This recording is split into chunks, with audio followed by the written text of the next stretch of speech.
پھر حضرت آدم علیہ السلام سے کہا گیا کہ اے آدم ان چیزوں کے نام بتلاؤ۔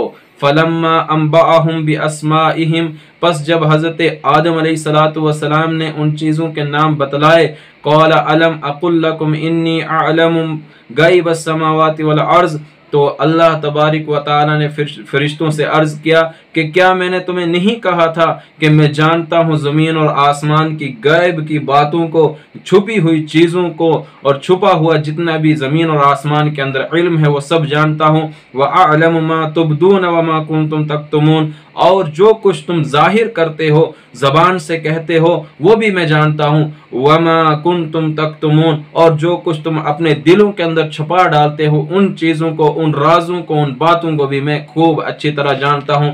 آگے اللہ تبارک و تعالی فرشتوں سے بظاہری طور پر لگ رہا ہے کہ فرشتوں کو حکم دیا گیا ہے، لیکن فرشتوں کے ضمن میں پورے جانداروں کو حکم دیا گیا تھا کہ حضرت آدم کو سجدہ کیا جائے۔ یہاں پر بھی ایک بات سمجھ لیجئے کہ یہ سجدہ جو تھا یہ سجدہ عبادت نہیں تھا، بلکہ یہ سجدہ تعظیمی تھا، جیسے گزشتہ کچھ امتوں کے اندر ہمیں ملتا ہے کہ تعظیمی سجدہ کیا جاتا تھا۔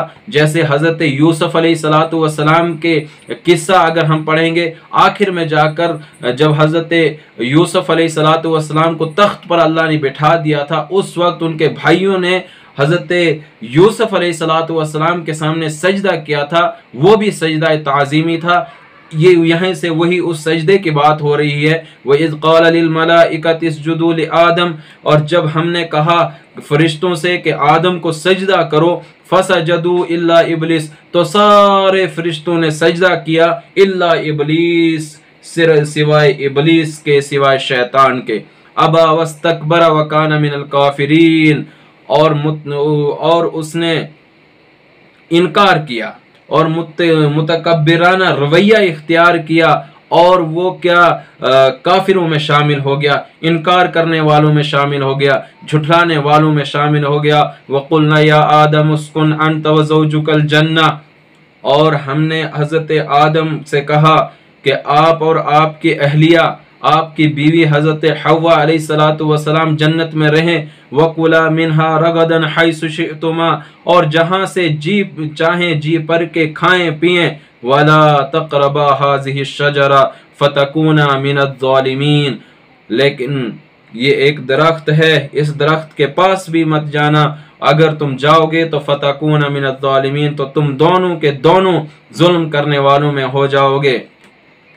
اب یہاں پر بھی ایک بات سمجھ لیں کہ وہ درخت کون سا تھا جس سے حضرت آدم اور حضرت حوا علیہ السلام کو منع کیا گیا تھا۔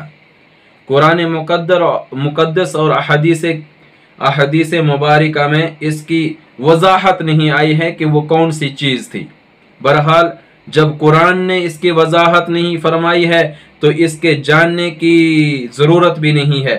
بس ذہن میں ایک بات رکھیں کہ جنت میں کوئی درخت تھا اور اس درخت سے حضرت آدم علیہ السلام کو منع کیا گیا تھا، لیکن بعض روایات کے اندر آیا ہے کہ وہ گندم کا درخت تھا جس سے حضرت آدم علیہ السلام کو منع کیا گیا تھا۔ دوسری روایات میں آیا ہے کہ ہو سکتا ہے وہ انگور کا درخت تھا، مگر کوئی روایت ایسی نہیں ہے جس پر بھروسہ کیا جائے۔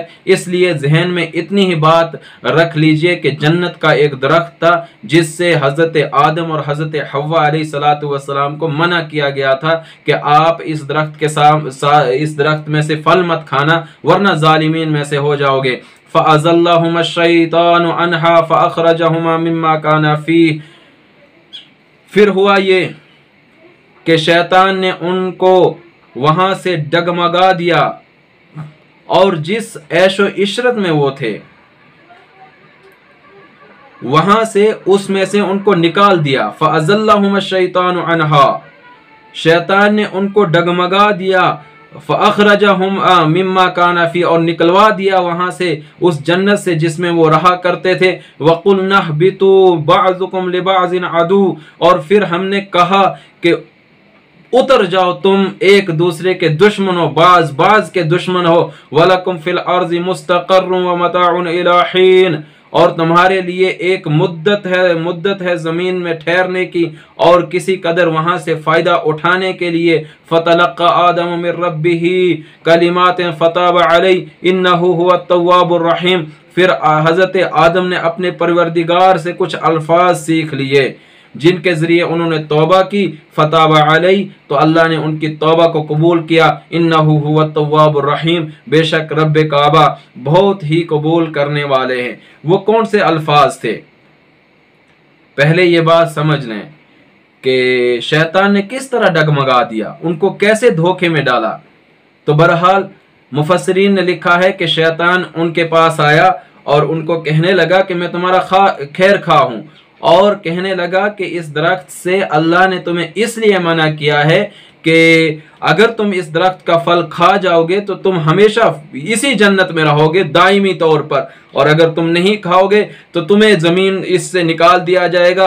بہرحال بشر تھے تو اس پھل کو کھا لیا، جس کی وجہ سے اللہ تبارک و تعالی نے ان کو جنت سے نکال کر شیطان کو بھی اور امی حوا کو بھی اور حضرت آدم علیہ السلام کو بھی زمین پر ڈال دیا۔